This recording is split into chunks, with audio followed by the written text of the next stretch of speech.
I'm with Hard West, and I think we're going to continue with one of the side missions here, Hard Times. Law and Order, I mean.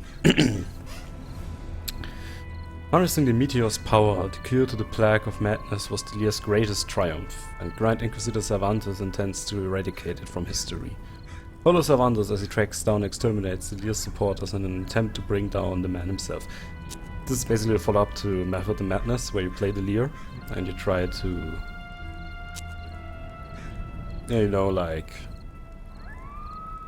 cure the people from a madness that was induced by a meteor. And it was a pretty fun scenario. It was one of the best in the game. And start scenario. We're going to play an easy, no combat injuries, no Iron Man. The secret order was formed for the sole purpose of protecting the sanctuary from harm, yet not a single member knew its precise location. Solomon created a cipher pinpointing the whereabouts of the sanctuary, took it apart, and hid a different piece within the flesh of each member. Thus, the meteor hidden in the sanctuary was protected from falling into the wrong hands.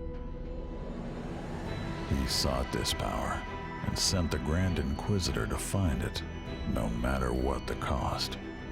Brutal and efficient, the corrupt Inquisitor swore to slaughter anyone who stood in his way. The West would drown in blood.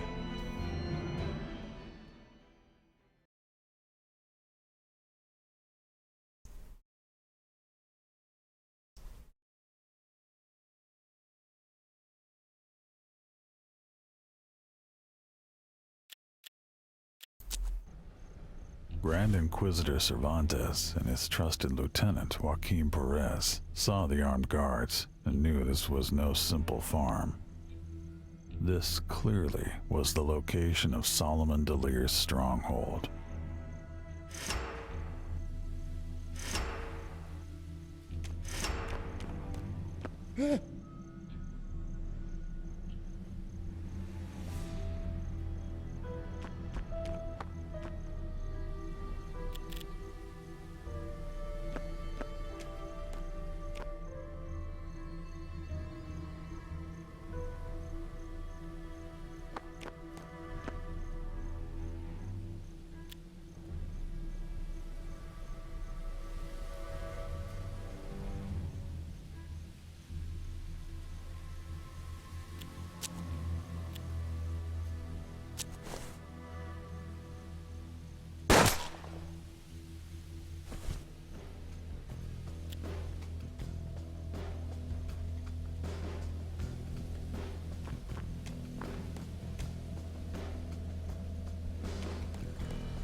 You can actually climb up. I didn't know that.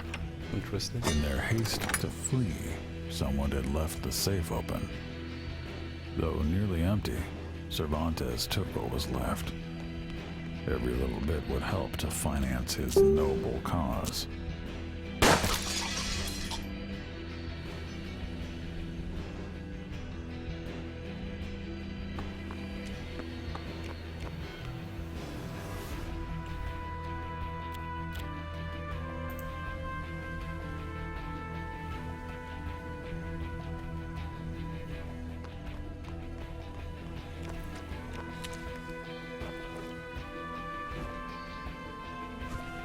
He's pretty sporty for an Inquisitor, isn't he?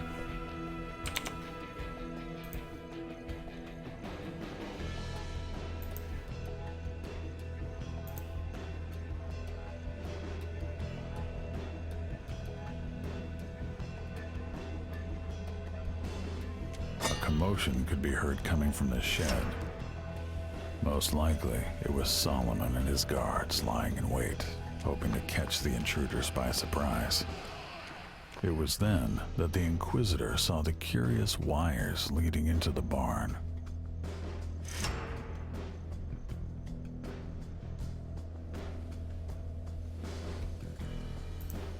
Okay, that's pretty mean. Try to go around here.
Power unleashed from those charged coils electrocuted everyone in the shed.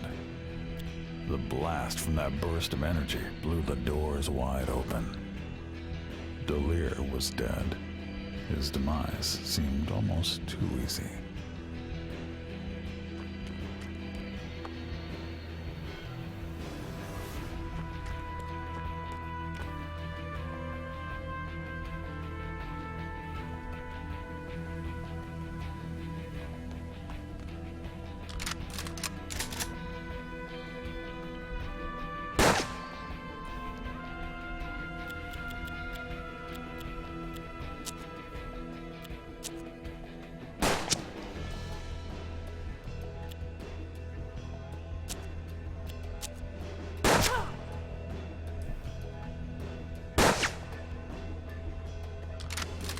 It was indeed a little bit too easy. I mean, the first battles in each chapter usually aren't all that difficult to begin with, but...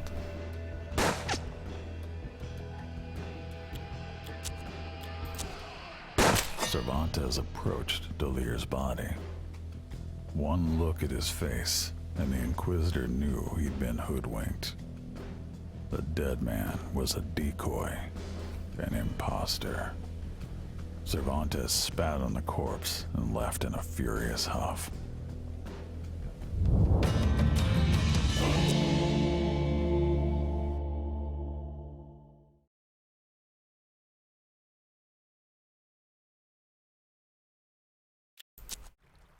Cervantes was enraged. He did not like being bamboozled. For that, Solomon would pay.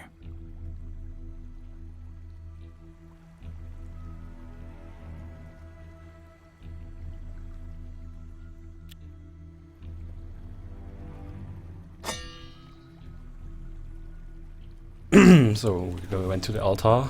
When they reached fellow agent Bethel Moraum, he was absorbed in what looked like dark rituals.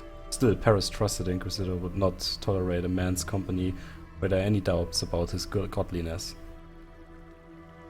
The agitated Inquisitor told Raum that Delir had not been there. Raum said this was troubling, but suggested they hunt smaller fish until more cipher pieces were available. Delir's time would come. Raum had some rudimentary information as to the identities and whereabouts of the Cypher's Hearing Order members. Cypher Bearing Order. They could be eliminated via brute force by simply slaughtering the local populace, but doing so would have devastating consequences.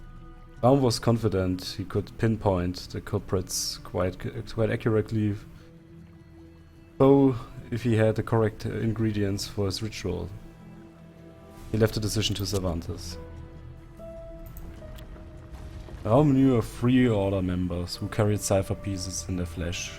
They were all located somewhere in the region, hiding among the populace.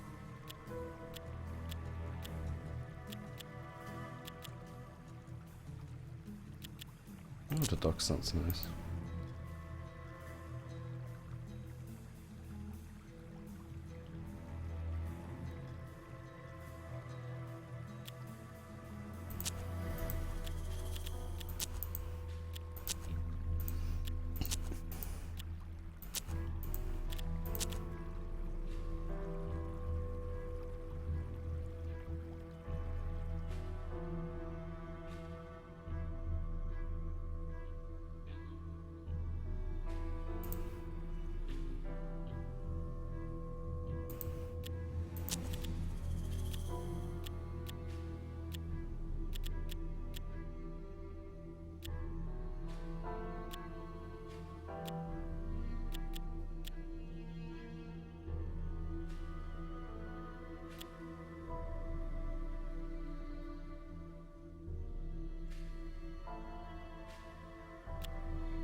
You can never have enough of that stuff.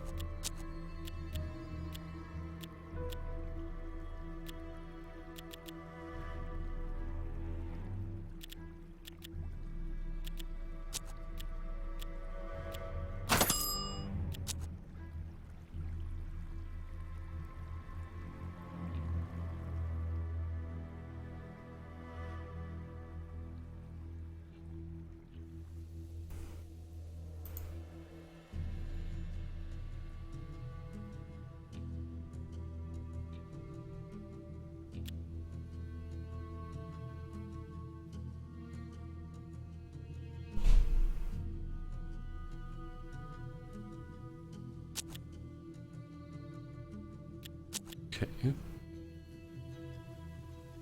Gunsmith hast du offen.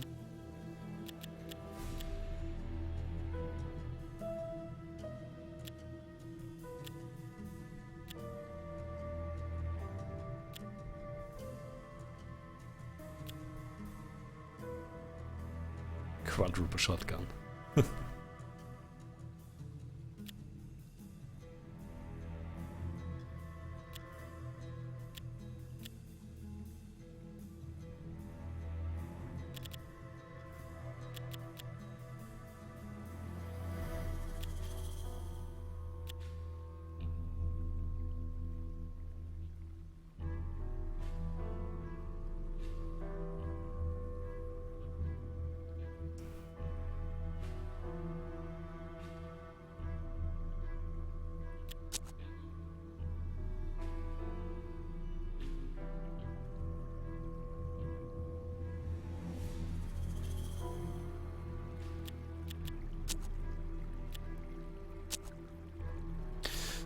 Raum took a few sips, then poured most of the first bottle into the cauldron.